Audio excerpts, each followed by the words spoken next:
नमस्कार दोस्तों, know about investment channel में आपका फिर से एक बार स्वागत है। फ्रेंड्स, टाटा मोटर्स का स्टॉक आज इतना उछाल दिया कि जिन्होंने यहाँ पर सोचा था कि ये स्टॉक नीचे जाएगा और मंदी के सौदे लगाकर बैठे हुए थे, तो उनको तो आज बहुत ज़्यादा दुख हुआ। तो टाटा मोटर्स का स्टॉक में आपको इस प्राइस के ऊपर क्या लंबी अवधि के लिए देखना चाहिए या यहाँ पर से आपको चौकन्ना रहना चाहिए या बेचकर निकल जाना चाहिए, इसी के ऊपर आज का ये वीडियो है। तो वीडियो पूरा देखिएगा, स्किप मत कीजिएगा, और मैं यहाँ पर आपको जो समझाने की कोशिश कर रहा हूँ उसके ऊपर गौर फरमाइएगा, ठीक है। तो यहाँ पर आप देख रहे हैं 3 अगस्त 2020 एनएसई के ऊपर टाटा मोटर्स ने क्लोजिंग दी है 111 रुपया 70 पैसे के ऊपर, और स्टॉक लगभग 7% यहाँ पर तेज था, यानी कि 7% ऊपर था। ठीक है, सारा कुछ हम लोगों को समझ में आ गया, लेकिन क्या पैसा कितना आया यहाँ पर जो आज 7% स्टॉक उछला, डिलीवरी कितनी उठाई गई और स्टॉक कितने ट्रेड हुए हैं, ये भी आपको देखना चाहिए, ज़रूर से देखना चाहिए। सिर्फ ऐसा नहीं कि स्टॉक का प्राइस बढ़ गया, क्यों बढ़ गया, और क्या वो जो बढ़ चुका है प्राइस, वो प्राइस क्या उस प्राइस के ऊपर क्या दम है, ये भी आपको देखना चाहिए।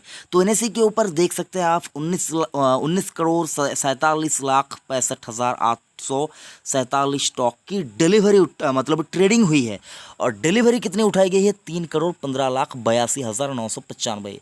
परसेंटेज में निकाले तो 16%। दोस्त, यहाँ पर देखने वाली चीज़ है, ठीक है। मैं आपको ये नहीं कह रहा हूँ कि टाटा मोटर्स के स्टॉक में खरीदारी मत कीजिए, टाटा मोटर्स के स्टॉक को बेचकर निकल जाइए। मैं आपको समझाने की कोशिश कर रहा हूँ कि जो ये प्राइस आप देख रहे हैं, जो 114 रुपये 40 पैसे का इसने हाई लगाया था और जो लो बनाया था आज की डेट 102 रुपया 90 पैसे का, और क्लोजिंग दिया है कितने के ऊपर, 111 रुपया 70 पैसे के ऊपर इसने क्लोजिंग दी है। तो एडजस्टेड क्लोजिंग 111 रुपया 70 पैसे के ऊपर। तो क्या आपको यहाँ पर बने रहना चाहिए? बेशक, अगर आप लंबी अवधि के निवेशक हैं, आप सोच रहे हैं कि 10 साल का टाइम होराइजन लेकर आप यहाँ पर निवेशक है, तो बैठे रहिए, कोई चिंता करने की बात नहीं है, अगर आपने कोविड का जो इम्पैक्ट था स्टॉक मार्केट के ऊपर उसके आने के बाद, यानी कि कोविड आने के बाद आपने यहाँ पर खरीदारी की है, तो चिंता मत कीजिए। लेकिन प्रॉफिट अगर आपको हो रहा है तो प्रॉफिट भी बीच बीच में बुक करते जाइए, आपको मैं इतना कहना ज़रूर चाहूँगा, क्योंकि प्रॉफिट बहुत ज़्यादा यहाँ पर मेहनत करने के बाद ये प्रॉफिट मिलता है। तो प्रॉफिट को हाथ से जाने मत देना, ठीक है। प्रॉफिट को अपने साथ समेट लेना, और उसके बाद आप यहाँ पर जितना हो सके उतना अपने रिस्क को समझकर यहाँ पर निवेशक रह सकते हैं।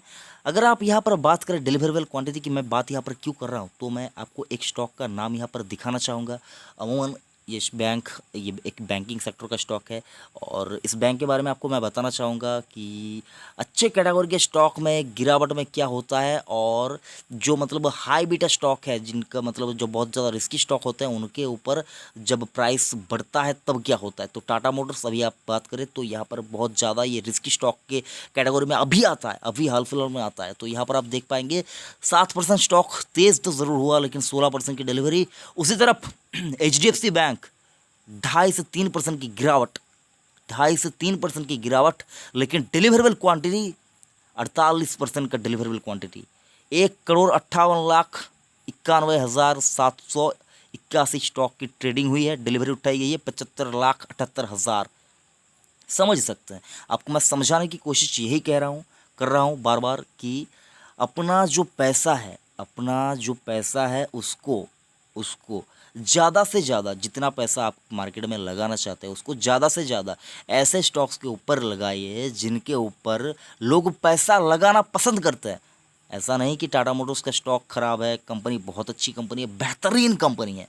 मैं इस कंपनी के बारे में ज़्यादा टिप्पणी नहीं करना चाहूँगा, बेहतरीन कंपनी है, ठीक है। लेकिन अभी का माहौल कुछ अलग है, और ऑटो सेक्टर के लिए जो 3-4-5 साल का, जो अगर आप देखिए लास्ट 3-4-5 साल का, तो बहुत ज़्यादा दिक्कत में चल रहे हैं। ऐसा नहीं कि किसी सेक्टर के लिए ज़िंदगी भर दिक्कत ही चलता रहे, ऐसा नहीं होता है। आप देख पाएंगे फार्मा स्टॉक जो बहुत नीचे हुआ करते थे, कोविड के आने के बाद उनमें इतना उछाल आया कि अब आप उनको ले नहीं सकते। अब आप उन स्टॉक्स को अगर आप पहले देखा करते थे, अब आप उनको छू नहीं सकते। उसी तरह HDFC बैंक की बात करें, HDFC बैंक गिर रहा है, लेकिन लोग यहाँ पर खरीदारी कर रहे हैं। तो आपको मैं समझाने की कोशिश इतना कर रहा हूँ, टाटा मोटर्स में निवेशक है तो निवेशक रहिए, कोई बात नहीं है। रिस्क को अपना समझिए कि क्या आप मैं इतना रिस्क ले पाऊँगा कि मैं टाटा मोटर्स में इन्वेस्ट करूँ। अगर आप रिस्क ले पाएंगे तो डेफिनेटली ये स्टॉक आप ही के लिए है। इन्वेस्टेड रहिए और फिर खरीदारी अगर आप करना भी चाहते हैं तो एसआईपी मोड में खरीदारी शुरू भी कर सकते हैं। जो ब्रोकरेज हाउसेस है उन्होंने यहाँ पर जो प्राइस है, प्राइस की जो टारगेट है ऊपर की साइड, तो उन टारगेट में यहाँ पर बढ़ोतरी भी हुई है। तो मुझे नहीं लगता बहुत ज़्यादा दिक्कत होने वाली है आने वाले टाइम में। तो टाटा मोटर्स में आप निवेशक रह सकते हैं, लेकिन अपना रिस्क समझने के बाद, अपना एनालाइज करने के बाद, मेरे बोलने से आपको कुछ भी यहाँ पर नहीं करना है। बाकी टाटा मोटर्स की अगर आप ऑल टाइम हाई की बात करें तो 560-70 के आसपास का इसका ऑल टाइम हाई हुआ करता था एक ज़माना में, लेकिन अभी आपको स्टॉक मिल रहा है 111 में। तो ये सोचकर कृपया मत यहाँ पर खरीदारी कीजिए कि ये भाव आ जाएगा। मैं नहीं कहता कि ये भाव नहीं आएगा, इससे ऊपर भी जा सकता है, लेकिन ये भाव आएगा इसलिए मैं खरीदारी कर रहा हूँ। ये स्टॉक यहाँ से गिरा है, ये जो थ्योरी है, ये जो थिंकिंग है, ये गलत है। इसको हटाकर आप खरीदारी कीजिए, अपना रिसर्च कीजिए, अपना एनालिसिस कीजिए, फंडामेंटल एनालिसिस। उसके बाद अगर आपको लगता है टाटा मोटर्स में खरीदारी करना चाहिए तो डेफिनेटली कीजिए। हो सकता है स्टॉक के ऊपर आपको आने वाले दिनों में और ज़्यादा उछाल देखने को मिले, लेकिन अच्छे रिजल्ट होने के बावजूद भी आप देख पाएंगे यूपीएल का स्टॉक आज बहुत ज़्यादा यहाँ पर गिरा। तो ऐसा नहीं कि मार्केट सिर्फ और सिर्फ यहाँ पर जो बुरे रिजल्ट, अच्छे रिजल्ट, इनको ऊपर ही रिएक्ट करते हैं।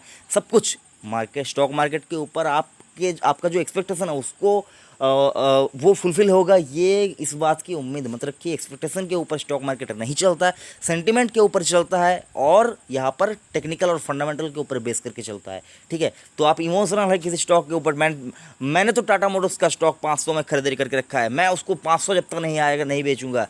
तो आप ये जो सोच रहे हैं, ये सोच के ऊपर थोड़ा सा विचार कीजिए अपना।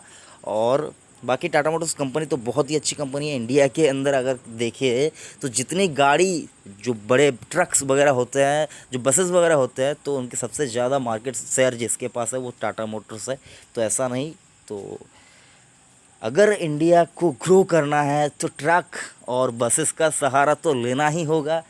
तो चाहे मतलब कुछ भी हो जाए, ट्रक्स के अलावा तो मतलब इंडिया का जो यहाँ पर कह सकते हैं जो इकोनॉमी है, इकोनॉमी का पहिया कहते हैं ये जो ट्रक्स वगैरह है, तो इनके ऊपर तो कुछ ना कुछ तो ज़रूर होगा। और बाकी जो स्क्रैपेज पॉलिसी वगैरह आने की जो गुंजाइश और बातचीत जो चल रही है, तो उसके ऊपर भी आपको नज़र रखनी चाहिए। जो लोग यहाँ पर सोच रहे हैं कि मैं जब तक स्क्रैपेज पॉलिसी नहीं आता तब तक नहीं बेचूंगा, तो ऐसा नहीं कि कोई भी थिंकिंग यहाँ पर गलत है या कोई भी थिंकिंग यहाँ पर पूरी तरह से सही है। सब कुछ हो सकता है। मार्केट आपको यहाँ पर मतलब सरप्राइज़ करने के लिए ही, ये स्टॉक मार्केट आपको बार बार सरप्राइज़ करेगा। हो सकता है वो सरप्राइज़ आपको जो करे वो नीचे की साइड हो या ऊपर की साइड हो, लेकिन सरप्राइज़ तो आपको हर रोज़ करेगा। आपका जो एक्सपेक्टेशन है वो एक्सपेक्टेशन हो सकता है कभी पूरा हो जाए, कभी हो सकता है वो ब्रेक हो। तो बहुत ज़्यादा उम्मीद भी मत रखिए और बहुत ज़्यादा यहाँ पर डरिए भी मत। ठीक है, डर और उम्मीद ये दोनों के ऊपर काबू बनाए रखिए। लंबे अवधि के लिए निवेशक यहाँ पर रह सकते हैं आप। और बाकी एचडीएफसी बैंक के ऊपर भी आपको यहाँ पर नज़र जमा के रखना है कि बैंकिंग सेक्टर यहाँ पर थोड़ा सा अभी मार्केट को अंडर परफॉर्म कर रहा है, लेकिन ऐसा नहीं कि हर वक्त ही वो मार्केट को अंडर परफॉर्म करे। कभी कभी ऐसा भी होता है कि पूरा यहाँ पर स्टॉक मार्केट मंदी में चल रहा है, लेकिन बैंकिंग सेक्टर जो है वो बहुत ज़्यादा ऊपर चल रहा है। तो आपको नज़र भी रखना चाहिए। ऐसा नहीं कि बैंकिंग सेक्टर में आपको इन्वेस्ट नहीं करना चाहिए। बैंकिंग सेक्टर में अगर इंडिया को ग्रो करना है तो बैंक के अलावा या बैंकों को छोड़कर यहाँ पर इंडिया ग्रो भी नहीं कर सकती। ठीक है, तो ये भी आपको ध्यान में रखना चाहिए। और बहुत ज़्यादा कुछ नहीं कहना चाहूँगा, टाटा मोटर्स के ऊपर ये वीडियो था। तो मैं यहाँ बस आपको समझाने की कोशिश कर रहा था कि ये जो प्राइस है 111 रुपये, ये प्राइस कैसा है, अच्छा है या ख़राब है। ठीक है, तो समझिए, अपने आप से रिसर्च कीजिए। अगर आपके मन में कोई सवाल उठता है तो वो भी यहाँ पर बताइए। बाकी मैं यहाँ पर जो सोच रहा था आपके साथ यहाँ पर वो डिस्कस किया हूँ। तो कैसा लगा वीडियो वो भी आप कमेंट करके ज़रूर से बताइए। बेकार लगे तो डिसलाइक कीजिए वीडियो को, और अगर पसंद आया तो लाइक ज़रूर करना। लगता है सब्सक्राइब करना चाहिए चैनल को, तो चैनल को डेफिनेटली सब्सक्राइब करके रखिए, क्योंकि इस चैनल के ऊपर आपको हर रोज़ रेगुलर बेसिस के ऊपर अपडेट्स, न्यूज़, नोटिफिकेशन और भी बहुत तरह तरह के फंडामेंटल एनालाइज और बैलेंस शीट के ऊपर डिस्कशन, रिजल्ट का एनालाइज, सारा कुछ यहाँ पर होता हुआ दिखेगा। तो चैनल को ज़रूर से सब्सक्राइब करके रखिए, ज़रूर फ़ायदा होगा। थैंक यू फ्रेंड्स, जय हिंद।